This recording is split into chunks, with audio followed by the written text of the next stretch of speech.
नमस्कार, the follow up देख रहे हैं आप। मैं हूं आपके साथ सृष्टि। रांची के जेएससीए स्टेडियम में भारत और इंग्लैंड के बीच चौथा टेस्ट खेला जा रहा है। आज इंग्लैंड ने टॉस जीतकर पहले बल्लेबाजी करने का फैसला किया। पहले दिन का खेल समाप्त हो चुका है। आज इंग्लैंड ने 7 विकेट खोकर 302 रन बनाए हैं। भारत की ओर से डेब्यू मैच खेल रहे आकाशदीप ने शानदार 3 विकेट झटके हैं। और इस पूरे मैच के बारे में हम डिटेल से बात करेंगे। हमारे साथ बात करने के लिए हमारे सहयोगी सूरज ठाकुर हैं, हम उनसे बात करेंगे। आज इंग्लैंड पहले दिन के मैच में 302 रन का स्कोर खड़ा किया है। आपके हिसाब से क्या लग रहा है कि ये जो मैच जो आज स्कोर खड़ा हुआ है वो सफल है, असफल है? मतलब उनके ओर से क्या ये कितना सही है या कितना गलत है? देखिए, सीरीज के लिहाज से ही ये मैच बहुत खास था। और आज जब पहला दिन की शुरुआत हुई, इंग्लैंड ने टॉस जीता और बल्लेबाजी शुरू की, तो हम सब ने देखा कि पहले 3 विकेट जो हैं वो बहुत जल्दी गिर गए थे।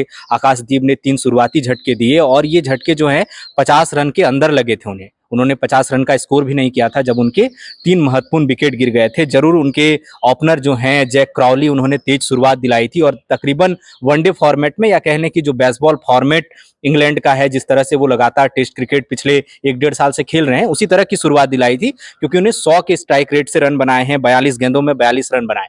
लेकिन इसके बाद उनको एक के बाद एक 3 बड़े झटके लगे और डेब्यूटेंट आकाशदीप ने 3 विकेट झटके और बेन डकेट, ओली पॉप और जेक क्रॉली का विकेट लिया। ओली पॉप का विकेट इसमें बहुत खास है, क्योंकि जो मैच था पहला जब भारत खेल रहा था, तो उसमें जिस तरह का प्रदर्शन ओली पॉप ने किया था और उनकी शतक के बदौलत जो है टीम इंडिया को हार झेलनी पड़ी, तो इस लिहाज से बहुत अहम था। तो जो पहला सेशन था वो पूरे तरह से भारत के नाम रहा, आप कह सकते हैं, क्योंकि उन्होंने ना केवल आकाशदीप के 3 विकेट, बल्कि उसके बाद अश्विन और जडेजा को जब रोहित शर्मा अटैक पर लेकर आए, तो उन्होंने भी 2 विकेट तुरंत झटके और 5 विकेट जो है वो 125 रन पर गिर गए थे। लेकिन इसके बाद जो अगला विकेट गिरा, उनका छठा विकेट, उस समय इंग्लैंड का स्कोर 275 रन हो चुका था। तो हम अंदाजा लगा सकते हैं कि कितनी बड़ी साझेदारी हुई। तो इसके जो बड़ा कारण है वो पिच फैक्टर था। दरअसल जब कल ही विकेट बना था और उनकी तरफ से जो प्रेस कॉन्फ्रेंस में भी कहा जा रहा था कि पिच में बहुत दरार थी, और जब आज भी शुरू हुआ, रांची का मौसम ठंडा रहता है आमतौर पर सुबह, तो पिच में स्विंग भी था, टर्न था, बाउंस था, और उसका पूरा फायदा आकाशदीप ने उठाया। कद उनका लंबा है, तो उसका भी उनको फायदा मिला और विकेट गिरे। लेकिन जैसे जैसे दिन ढला, धूप खिली और धूप तेज हुई, तो विकेट सूखा और स्लो हो गया। लेकिन इसके बाद भी जिस तरह का स्कोर बनाया है वो बहुत बहुत अहम कहा जाएगा। आपने आकाशदीप की बात की, तो इस पूरे सीजन में अगर बात करें तो ये चौथे खिलाड़ी हैं जिन्होंने डेब्यू किया है। इनसे पहले रजत पाटीदार और सरफराज खान और एक खिलाड़ी ने डेब्यू कर चुके हैं। तो आपको क्या लग रहा है कि मतलब अभी तक मेरे हिसाब से तो सबसे ज्यादा क्रिकेटर जो हैं वो डेब्यू किए हैं, और अब आगे आकाशदीप के मैच को कैसे देख रहे हैं? देखिए, आकाशदीप का डेब्यू कह सकते हैं कि जिससे सुनहरा डेब्यू कहना या सपनों का डेब्यू कहना वो होगा, क्योंकि हम जितनी भी बात कर लें, इंडियन प्रीमियर लीग की बात कर लें, T20 फॉर्मेट की बात कर लें, लोग कह रहे हैं कि T20 फॉर्मेट के आने के बाद युवा खिलाड़ी जो हैं वो लंबे फॉर्मेट का क्रिकेट नहीं खेलना चाहते। लेकिन जब आप क्रिकेटरों से पर्सनली बात करेंगे, हमने कई इंटरव्यूज किए, तो हर क्रिकेटर का ये सपना होता है कि वो टेस्ट क्रिकेट खेले, वो लाल गेंद की क्रिकेट खेलना चाहता है।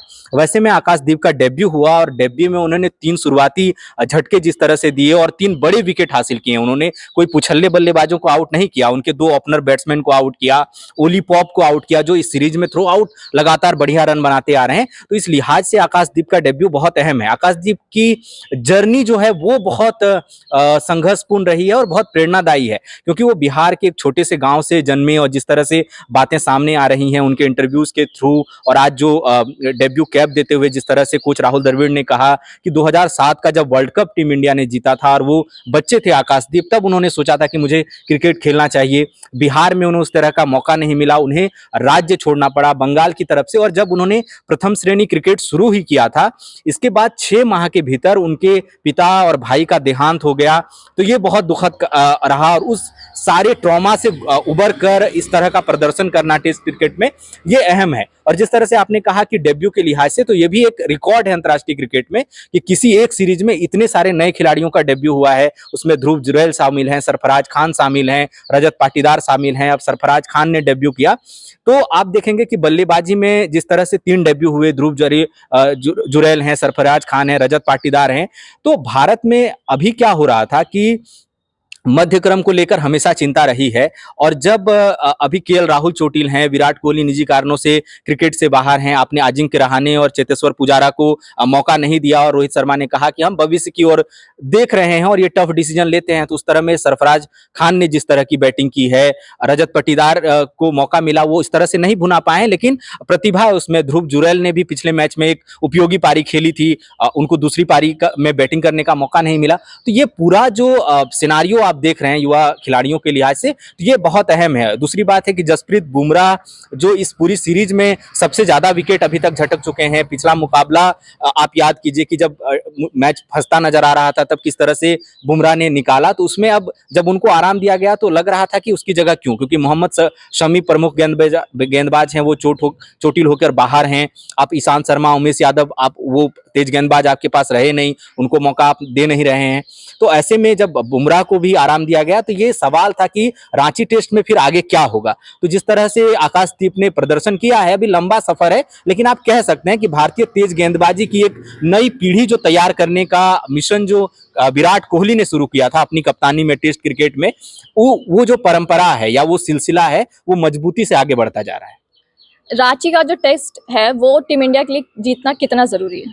देखिए, दो लिहाज से जरूरी है। एक तो है कि अगर ये टेस्ट मैच भारत जीत जाता है तो ये निर्णायक बढ़त होगा, क्योंकि 5 मैचों की टेस्ट सीरीज है और ये चौथा मुकाबला है। तो आज अगर टीम इंडिया इस सीरीज में, इस मैच में जीत जाती है तो सीरीज में वो जो है 3-1 से निर्णायक बढ़त हासिल कर लेगी और आखिरी मैच जो है फिर वो औपचारिकता रह जाएगा। लेकिन आप दूसरे लिहाज से देखें तो ये औपचारिकता भी नहीं रहेगा, क्योंकि आप जानते हैं कि साल भर जितना भी टेस्ट सीरीज खेल रही हैं टीमें, वो जो है वर्ल्ड टेस्ट चैंपियनशिप के लिहाज से उसके अंक जुड़ते हैं और उसी के आधार पर फाइनलिस्ट तय होता है। और पिछला 2 सीजन जो खेला गया वर्ल्ड टेस्ट चैंपियनशिप का, उसमें भारत दोनों में फाइनल खेला और दोनों में हालांकि हार मिली, लेकिन प्रदर्शन आप देखते हैं।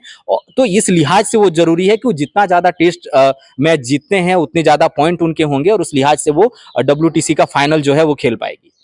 इंग्लैंड की ओर से जो रूट ने शतक मार दिया है, इंग्लैंड को एक बोल सकते हैं कि मजबूत स्थिति में पहुंचा दिया है, तो भारत के लिए जो रूट का विकेट लेना कितना जरूरी है? देखिए, निश्चित रूप से बहुत बड़ी बात है। जो रूट ने जिस तरह से 3-5 शुरुआती झटके लग गए थे और टीम का स्कोर महज 125 था, इसके बाद 302 स्कोर अब हो गया है और 7 विकेट अब गिरे हैं, लेकिन जो रूट जमे हुए हैं, शतक बनाकर नाबाद वो खेल रहे हैं। तो जो रूट जिस तरह से उनका नाम है, अगर आप उनके नाम को भारतीय संदर्भ में निकाल लें तो वो पिच पर जड़ की तरह जम गए हैं और लगातार रन बना रहे हैं। और उस मुश्किल विकेट पर जो रांची की पिच कही जा रही है, और ये कहा जा रहा था कि शुरुआत में जरूर नमी थी और सीम और स्विंग तेज गेंदबाजों को मिला, लेकिन इसके बाद स्पिन गेंदबाजों को बहुत मदद करेगा और वो प्रदर्शन से दिख भी रहा है।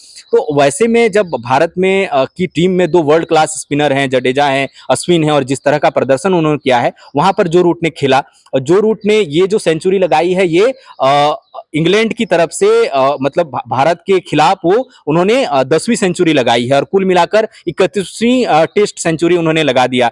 तो इस लिहाज से भी देखिए कि कितना अहम है। और अगर वो लोग कल खेल जाते हैं, अगर कल पहला 2 सेशन वो लोग खेलते हैं और जिस तरह का उनका फॉर्मेट है बेसबॉल, तो वो 500 के स्कोर तक पहुंचना जरूर चाहेंगे कि वो पहले लंच तक में वो 500 के स्कोर तक पहुंचे, और ऐसा पहुंचते हैं। उनके भी स्पिनर जो हैं वो कमजोर नहीं है, खुद जो रूट बढ़िया गेंदबाजी, स्पिन गेंदबाजी करते हैं। तो इस लिहाज से भी बहुत अहम होने वाला है कि टीम इंडिया फिर कैसे पलटवार करेगी। और ये भी परीक्षा होगी सरफराज खान और यशस्वी जायसवाल, शुभमन गिल जैसे तेज गेंदबाजों में, कि जब विकेट रांची की ओर टूटेगी, स्पिनरों को और मदद मिलेगा, तब वो किस तरह का प्रदर्शन करते हैं और तकनीकी रूप से वो कितने सक्षम है। क्योंकि पिछले मैच में जो दोहरा शतक बना या जिस तरह के और शतक बने हैं भारतीय खिलाड़ियों की तरफ से, वो फ्लैट विकेट पर बने हैं। वहां पर जो विकेट लिए गए वो गेंदबाजों की अपनी काबिलियत पर, पिच पर से गेंदबाजों को बहुत मदद नहीं थी, लेकिन रांची के पिच पे मदद है।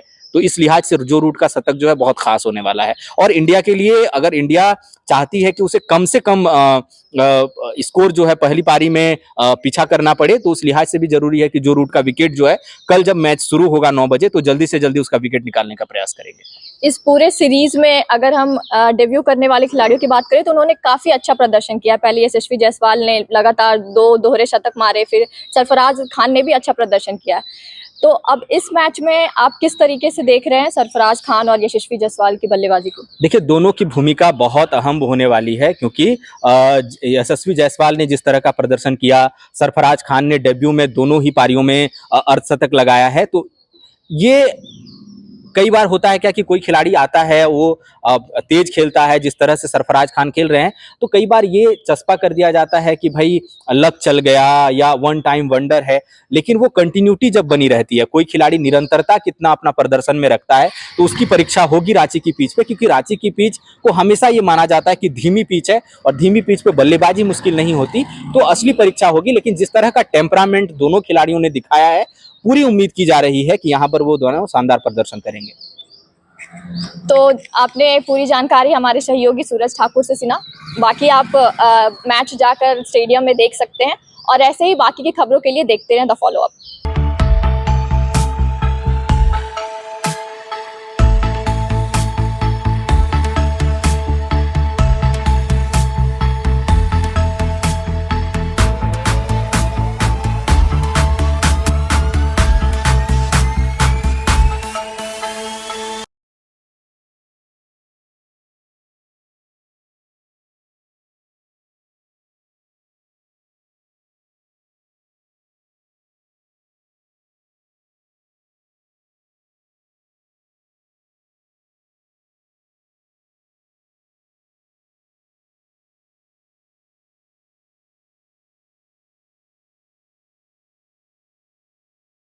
The follow-up.in.